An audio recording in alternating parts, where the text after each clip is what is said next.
Okay, we're back here today, and you've taken pictures of this when I first got it, didn't you? We do have a video on this guy, yes. Okay. What I've done, I start at the bottom and work to the top, so the floors were completely rotted out in it. And I thought at first about getting pre-made floors, and they're only like $94, and I had some metal out back. I said, I'll build them. And I'm glad I built them because the pre-formed ones wouldn't have worked as bad as this thing was rotted out. So we'll go under here, Neil.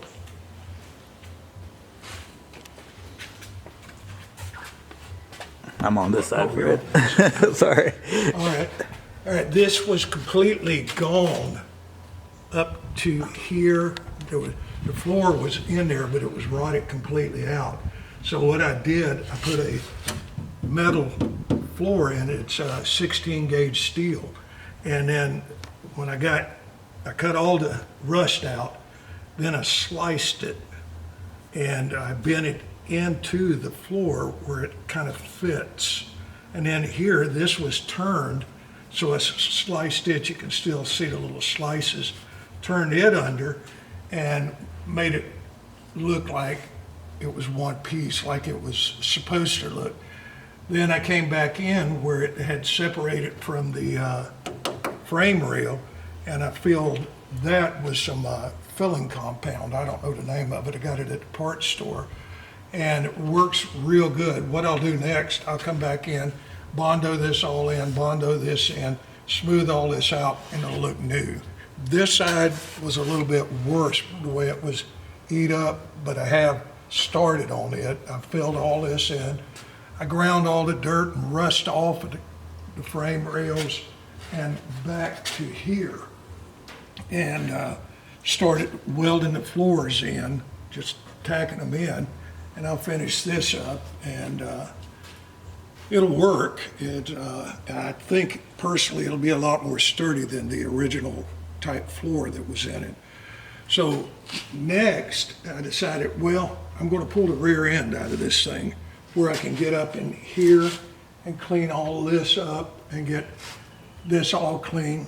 So I started on it 2 days ago, and this thing is so bad rusted up that I couldn't get the, you see this nut right here, you can't pull this part out to unbolt it. So what I had to do, this is the shock, and shock itself is up here. These British shocks are different. Can you see it? Yeah. Okay, and this was like this. They were lined up, and and I've got the car jacked up. It looks a little different. But when I put it back together, I'll slide a tube over this. I'll weld this together. Then I'll slide a tubing over it and weld it around it if I reuse these shocks. I may go to conventional style shocks. This is the old British style. And so I can't get the wheels off of it. We'll look at it when we go outside. But I'm going to unbuckle everything, jack the car way up, and take the whole rear end out with the wheels on it. Then when I get them out, I can hit these rims with a sledgehammer and maybe break them loose. I mean, they are stuck. I'm planning on using this rear end. For the motor that I'm putting in it, it's maybe 120 horse. It'll never hurt this rear end.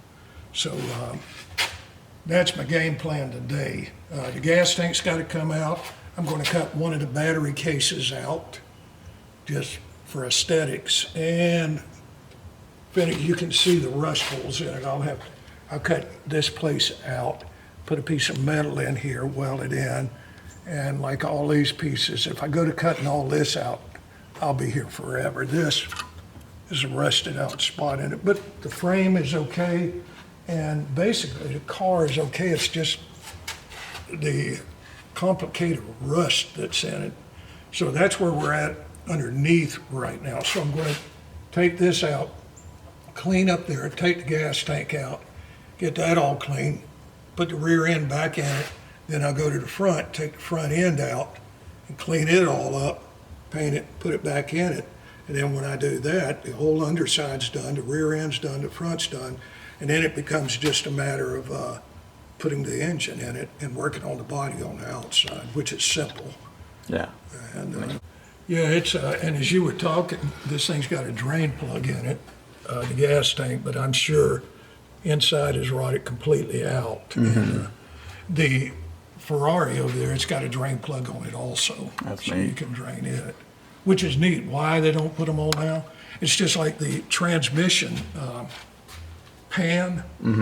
When you take the pan off to look inside the transmission, that crap goes all over the place. So what I do, I drill a real small hole in it and let it drain out.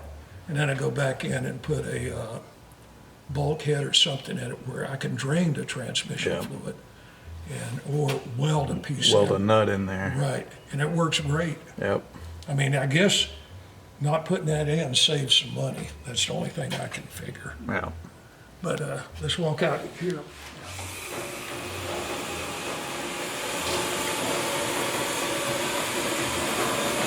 And you can see, I mean, this thing's rusted. This rocker panel's got to come out and be completely replaced. The one on the other side, when I get into it, I'll find out. But they sell this like this, and I'll probably buy one of these and replace that. And I think they sell this too, but this can be repaired. This is not bad at all. They sell whole bodies of this car. Okay, yeah, I've seen that on TV, yeah. So what we did, we jacked it up here and we tried to heat around the outside and in here between the spokes. And Emil got on the back and beat it with a pipe and hammer. It didn't move at all. We put WD-40 brake cleaner, we've heated it, we've tried everything, and we're kind of stuck right now. Okay, here, I'll get on the other side.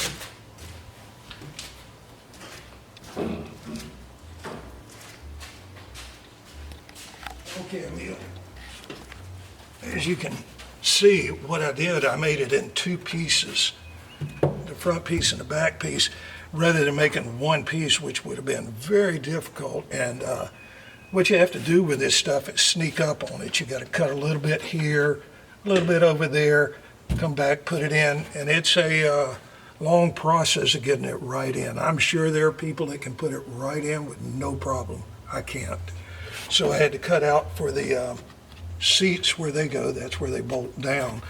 And I pushed them together, and you see I got it pretty tight there, and then I just come in and tacked them in place, and I'll grind that off. And I put a whole lot more tacks over here. I don't know why, but on this side you can see how many more I got.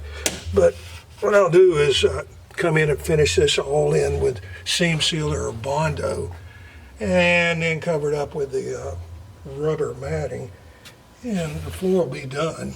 And I don't know, when I put the 3-speed transmission from the 260 in it, I may have to cut this out and expand it. I don't know yet. But that's where I'm at on it, and this took to put these floors in. And ready, as fast as I do it, it took about a week and a half, but I'm getting all used to that. Would have taken me 2 days. I can't do that anymore. But that's it. We'll have something else here in a week or so.